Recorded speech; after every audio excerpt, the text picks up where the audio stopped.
Now, one of the features in the DJI Mavic Mini that I know a lot of people were hoping would be in there is the ability to take automatic panoramics, where you're able to press and do an automated photo. Now, if you've been following my channel for a little while now, you guys know that I love doing panoramics. I've actually been doing a ton of them in the past, especially when it comes down to doing some panoramics of landscape. You're definitely able to get a lot more in there, but there's also a lot of other reasons why you shoot panoramic. So if you guys aren't already following me on my social media, like my Instagram, make sure you guys check that out. I'll leave a link down below as well as above, just so you guys can see some of the types of photos I'm able to get when I shoot panoramic photos. And for me, I like to print a lot of my photos. And what panoramics do is that it'll then increase your canvas size or your photo size. Instead of your final output being 4,000 by 3,000, it'll end up being something like possibly 6,000, by 3,000, or 8,000 by 4,000.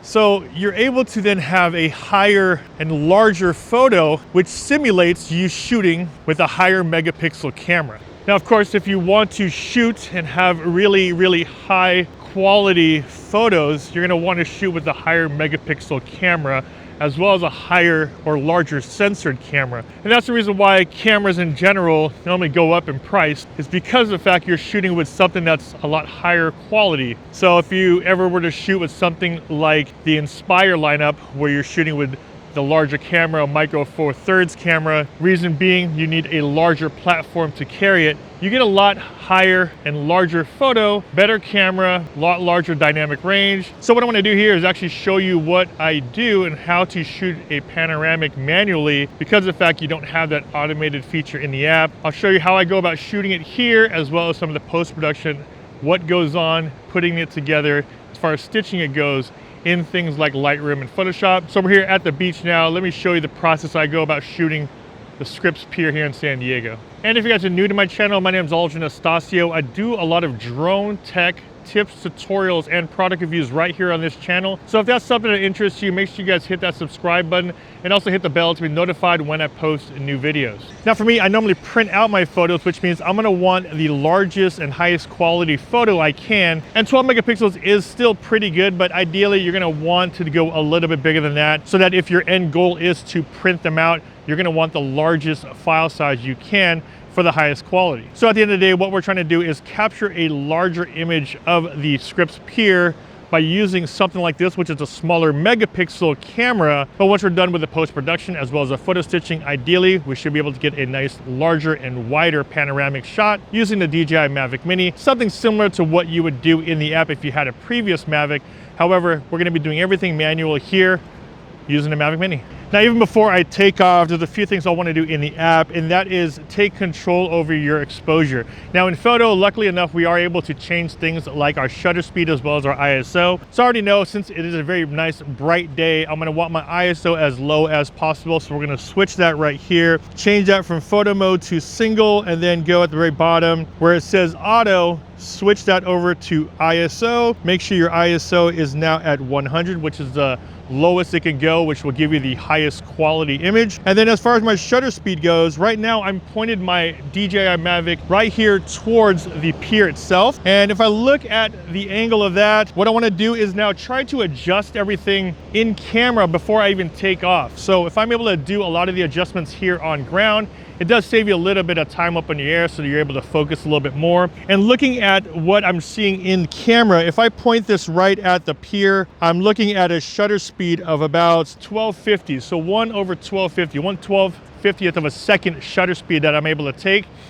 And ideally with photos, if you want to freeze the frame and you don't want any jitter in your photos, you don't want any blur in it, you're gonna want to increase that shutter speed. So a fast shutter will be necessary here, as there's not much wind, but at the same time, you just want to be able to have a fast enough shutter. If your shutter is way too slow, something like 1/25th or 1/50th of a second, and you have a movement in your drone, you're gonna start seeing that blur in your photo. Now here, turn on your grid lines. I actually have all three of them on right here. As you can see, I turn all three of these on. And the reason for that is that it gives me a good foundational point as far as my center point, and when I start moving my camera and my drone around, for them to line it up with that grid. Get a little bit of sky, tilt my camera back down, and then get a little bit more of the foreground. And this is something what I like to call multi-layer panoramics, something I used to do way back in the day, back in 2014, 2015, and this is something I would do a lot with my Phantom 2 and also my Phantom 3.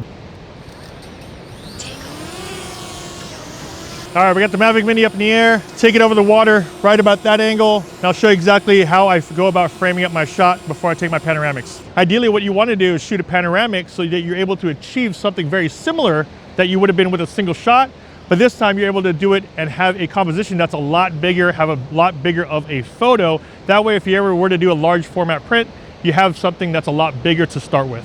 And that looks pretty good right there. Take another photo, go a little bit higher, and another photo. Okay, so those are my single photo ones. Now that's actually one photo in JPEG, manual exposed, and I'm basically gonna max out at 12 megapixels here. Now, what I wanna do now is go a little bit closer and shoot that very similar shot, but I wanna do it as a panoramic. That way I'm able to get a little bit bigger of a picture. And the thing that's tricky about panoramics is that you don't wanna go too close to your subject and try to turn your camera all the way around this way, because you're gonna end up warping that photo too much. It's trying to compensate. Here's my first shot. My exposure looks good. All my histogram is right in the middle where you want it to be. So what I wanna do now is maybe I'll go even a little bit closer, turn my camera just a little bit to the right, because I know that I'm able to fill that in, turn a little bit more. Now here is my framing for the very first shot. Let me take this photo right here, and there's one. Now with it hovering, sometimes I like to switch it over to cine mode.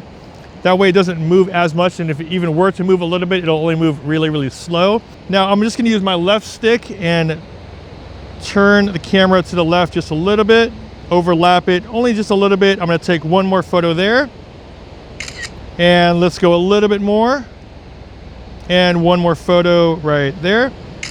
Now I'm gonna come all the way back to the center, and then a little bit more over to the right. Take one photo here, and then a little bit more to the right.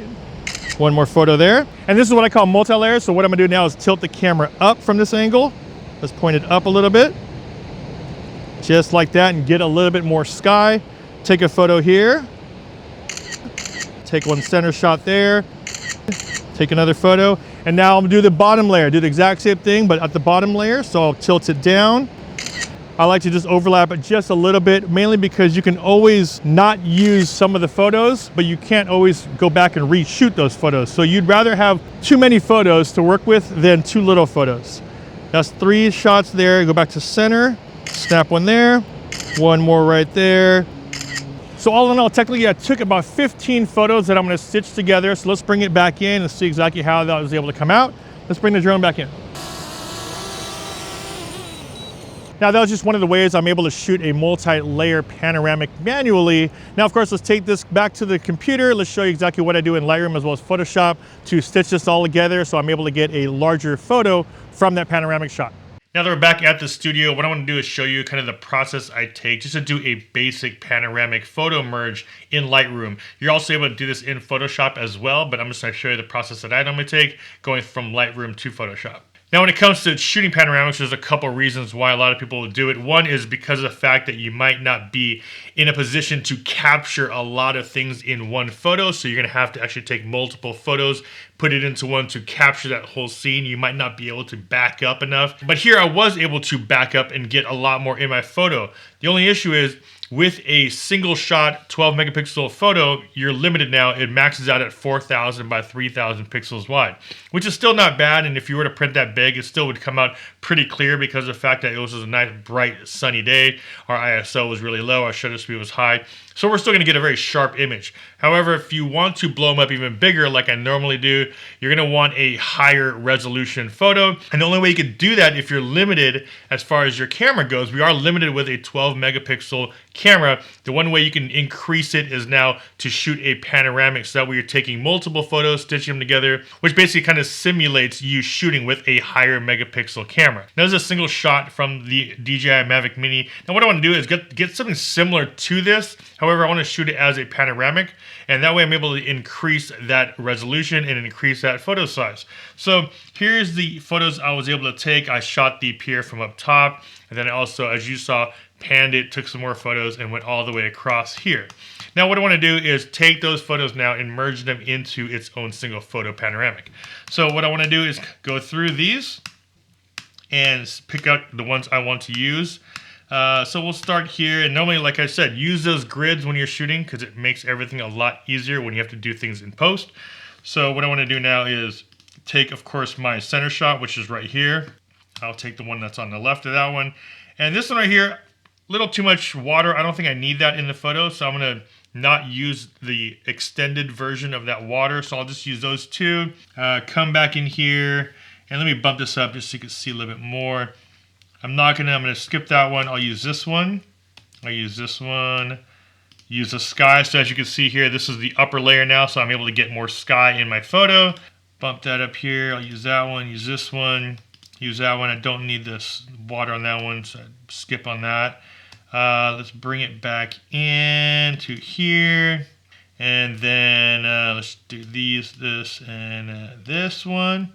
And there you go. So all in all, let's see what I got here. I got 1, 2, 3, 4, 5, 6, 7, 8, 9, 10, 11, 12. So 12 photos, not too bad. Now the next thing you'll want to do is go to Photo Merge and just right click on your mouse there and click on Photo Merge, and then you want to go over to Panorama. So hit Panorama, and this is what you get. This is the output you get from it.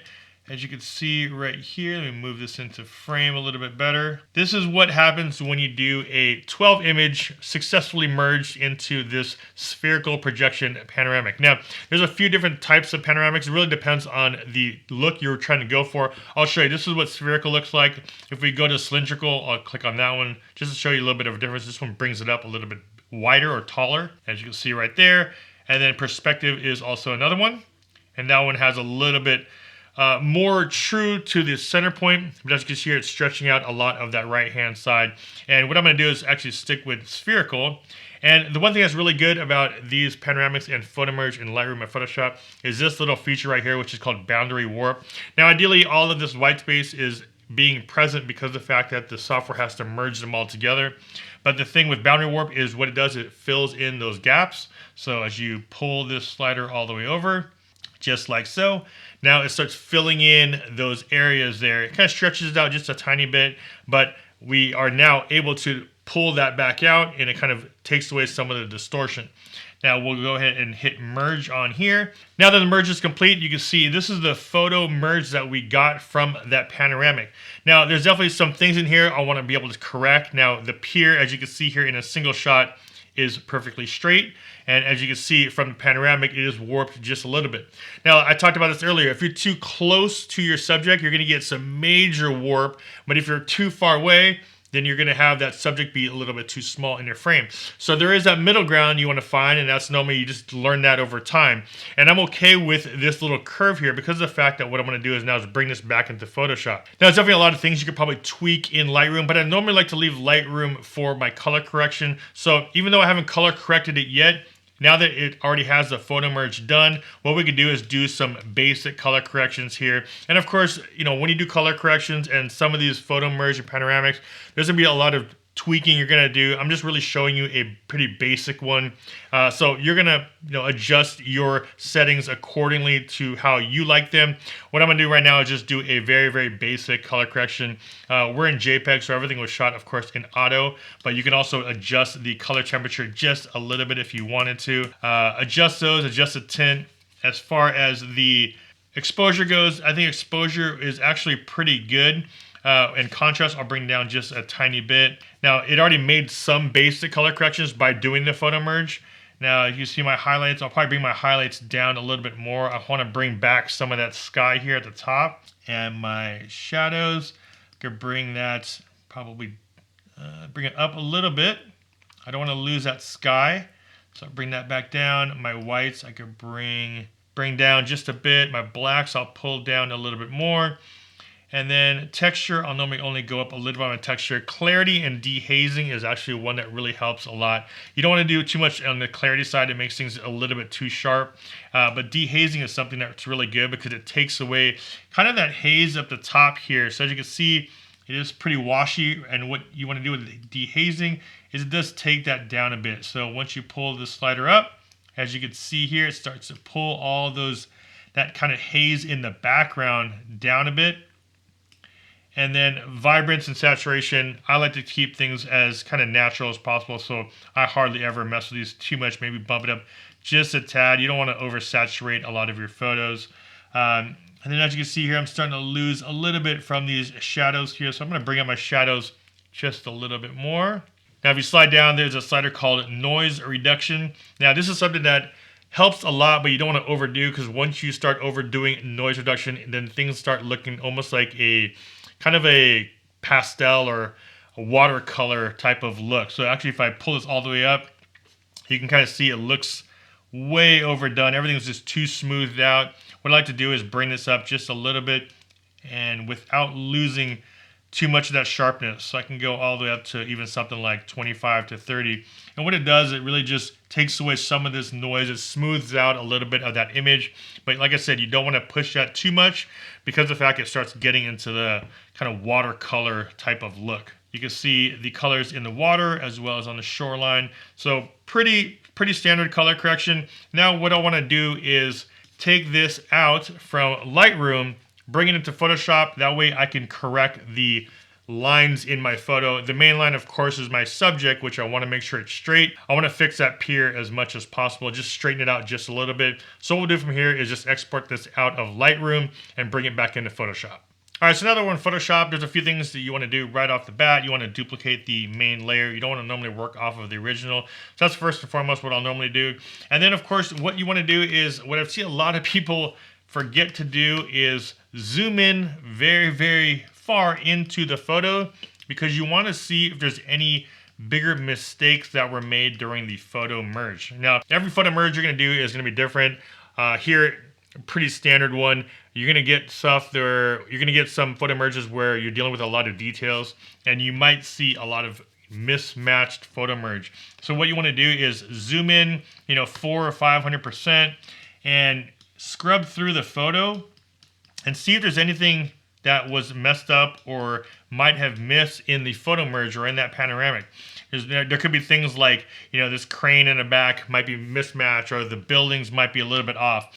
Now, prominent stuff like your pier are things that you're going to want to make sure that they're very straight, or as straight as possible, based on the original photo. So what I like to do is actually bring in guides to help me out here and just manipulate the photo just a little bit here and there. And I'll bring in these guides right above and below that subject matter. So it could be buildings that you're dealing with. Of course, sometimes buildings on the outer parts are going to naturally kind of be a little bit angled based on the camera angle. So there's some of that I'm not going to worry about too much. But when it's dead center, you want to kind of make sure that you are adjusting some of those things that are the prominent features in your photo. Of course, the pier is the prominent feature. So what I do is normally go through and manipulate the photo a little bit to get that angle back straight. Now, there's definitely a ton of ways to transform in Photoshop, scale, rotate, distort, and perspective and warp. So go through those, see which one works for you. Just really depends on the type of photo you're using. Here, I'm just using a pretty basic one where I have this major straight line. So I can use things like perspective or even things like warp. So for this one, I'm just gonna go through some of the basic things that I would do in this situation. I would bring up my middles here just to level that out just a little bit more. And as you can see here, this tails off a little bit too much, so I'm going to bring this down. And there's also your handles back here that you can pull and push up as you are making these edits. I don't want to manipulate it too much. You want everything, of course, to look as natural as possible. But at the same time, there's also the known fact that it was a panoramic or a very wide shot, or possibly done with a wide angle lens, that there's always going to be some natural distortion on the ends. Now, initially, if I shot this with the single shot on the Mavic Mini, it'll be a 12 megapixel photo, and that would be at 4,000 by 3,000. And if I look at this now, I'm at 6,000 by 3,300 at 300. Now for me, if I wanted to print this out and I wanted to go even larger, I'm able to do that and not lose much quality when I start blowing up into large format prints. And there it is, guys. That was just a quick sample of how I'm able to shoot as well as edit a panoramic photo using the DJI Mavic Mini. Now just know that every panoramic that you shoot is going to come out different. Nothing's going to be perfect. There's going to be a lot of imperfections in there that you're going to want to take into something like Photoshop and alter or change a little bit more. Every type of photo you take is going to be different. It really depends on the situation you're in, your location, and if you even need to do it or not. Most people don't really care to do them, but if you are in any cases where you're able to capture a little bit more, I like to normally just do these panoramics just to get a little bit more into one image than I possibly can, and I can do something like this. Pretty simple. Once you do it a few times, you normally get the hang of it and you can bang these out really quickly. But it's really up to you. The way you do post-production is really, varies from editor to editor. The way you want to shoot it, perspectives change. Everything is really your preference, so don't feel like you have to be tied to the way I do it. I just wanted to show you some basic ways I was able to shoot panoramics with the Mavic Mini, as well as how my process is in doing some of the post-production. And if you guys liked videos like this, where it gives you a little bit more about the post-production of what I normally do and how to achieve some of the photos that I do take, let me know down in the comment section down below. Let me know if you guys enjoy this type of kind of tutorial. Also, if you guys got value from the video, a big like would be much appreciated. And also don't forget to subscribe and hit that bell to be notified when I post new videos. Also, don't forget to check out my Mavic Mini playlist, as well as all the other videos on my channel. I have a ton of mini playlists on here, so make sure you guys check out those other videos. Hopefully you guys can get some good information from those. As always, this is also Anastacio with FlytPath.com. I'll see you in the next one. Take care.